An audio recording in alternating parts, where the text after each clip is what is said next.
Today, we look back at a century-old war that changed the world. They called it the Great War, a conflict so massive and deadly that it earned the title of the war to end all wars.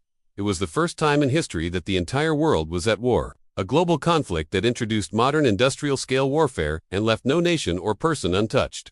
It was World War I. It began in 1914, after the assassination of Archduke Franz Ferdinand of Austria. Within weeks, Europe was at war.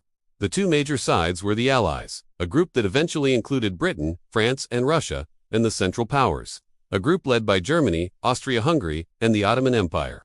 As the war dragged on, the fighting became increasingly brutal. Trenches stretched for miles across Europe. New weapons like machine guns, tanks, poison gas, and airplanes made the battlefield more deadly than ever before. For 4 years, millions of soldiers endured the harsh conditions, the constant threat of death, disease, and starvation. Entire towns were destroyed.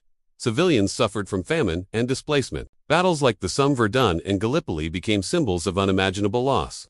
In 1917, the United States joined the war, tipping the balance of power in favor of the Allies. A year later, in November 1918, Germany surrendered. The war was over, but the cost was staggering. Over 16 million people died, including more than 2 million civilians. Whole empires collapsed. The Austro-Hungarian, Ottoman, and Russian empires all fell apart. The Treaty of Versailles, signed in 1919, officially ended the war. But as the victors imposed harsh penalties on Germany, they left deep resentment that would eventually lead to an even greater conflict. World War II. It's hard to believe that a war could be both so terrible and so important, but that's why historians continue to study it, to learn from its causes and consequences. The decisions made and actions taken during World War I continue to affect us today. Thanks for watching. If you found this video informative, please like, comment, and subscribe for more short history stories.